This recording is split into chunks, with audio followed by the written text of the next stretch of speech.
প্রবাস জীবন মানেই টাকা উপার্জনের যুদ্ধ। দিন শেষে ক্লান্ত শরীর নিয়ে ঘুম, আবার সকাল হলে কাজে দৌড়।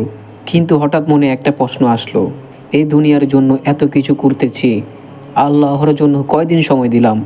তাই ঈদের 4 দিন ছুটি পেলাম আর সিদ্ধান্ত নিলাম 3 দিনের আল্লাহর রাস্তা বের হব। আজকের ভিডিওটা শুধু একটা সফর না, হয়তো একটা আমার জীবনের সবচেয়ে শান্তির 3 দিন হবে।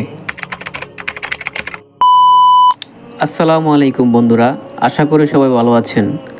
অনেক দিন পরে ঈদের ছুটি পেলাম 4 দিনের।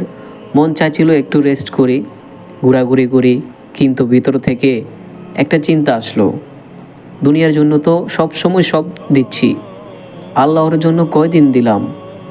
তাই সিদ্ধান্ত নিলাম 3 দিনের তাবলিগ জামাতে বের হব। তাই যে কথা সেই কাজ।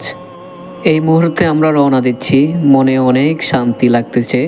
প্রভাত জীবনের টেনশন, কাজের চাপ, একাকিত্ব সব কিছুর মাঝেও আল্লাহর রাস্তায় বের হলে আসলে অন্যরকম একটা শান্তি পাওয়া যায়। আলহামদুলিল্লাহ, আমরা এখন মসজিদে চলে আসছি। এখানে বাংলাদেশের সব জেলার মানুষ আছে, কেউ কুমিল্লার, কেউ বরিশাল, কেউ ঢাকার, কেউ আবার নোয়াখালী। কিন্তু সবার উদ্দেশ্য একটাই, আল্লাহকে রাজি খুশি করানোর জন্য। সত্যি বলতে প্রবাস জীবনের অনেক কষ্ট আছে। পরিবার ছাড়া ঈদ করা সহজ না ভাই। মা বাবা, ভাই বোনদের খুব মিস হয়। কিন্তু এই জামাতের ভিতরে এসে মনে হচ্ছে আমি একা না, এখানে সবাই ভাইয়ের মতো। আলহামদুলিল্লাহ, আমরা 3 দিনের জন্য এসেছিলাম। তো আমরা এখানে সাতিয়া আলহামদুলিল্লাহ আসছি আপনার 30 জনের মতো। তো খুবই ভালো লাগতেছে। আর আমি তো রুমে থাকতাম, ছুটি কাটাতাম, তাহলে এত ভালো লাগতো না, মন খারাপ থাকতো, ফ্যামিলির জন্য মন টানতো। কিন্তু আলহামদুলিল্লাহ যে এত খুশি।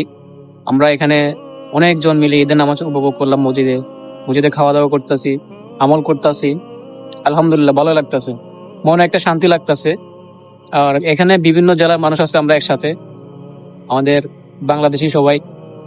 এটাই নিজের থেকে একটা আনন্দ লাগে। আর যেখানে আসছি আমরা জামাতে, এখন আপনার হাসাবিয়া কুয়েতের নাম করা, এটাও আপনার বাংলাদেশের মতো এলাকা।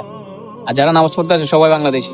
তো সব মিলে আলহামদুলিল্লাহ এবারের ঈদটা আমার অনেক অনেক ভালো কাটছে। এখন রাত, সবাই মিলে আলোচনা হচ্ছে, আমল হচ্ছে। দুনিয়ার চিন্তা থেকে, সব কিছু থেকে দূরে থেকে এই সময়গুলো আসলে সত্যি অনেক সুন্দর। তো ভাই ও বন্ধুরা, জীবনে টাকা পয়সা অনেক কিছুই দরকার, কিন্তু মাঝে মাঝে নিজের আত্মারও জন্য সময় দেওয়া দরকার। তাই এই 3 দিনের সফরে আমাকে অনেক কিছু শিখিয়েছে। ভিডিওটা ভালো লাগলে অবশ্যই লাইক, কমেন্ট আর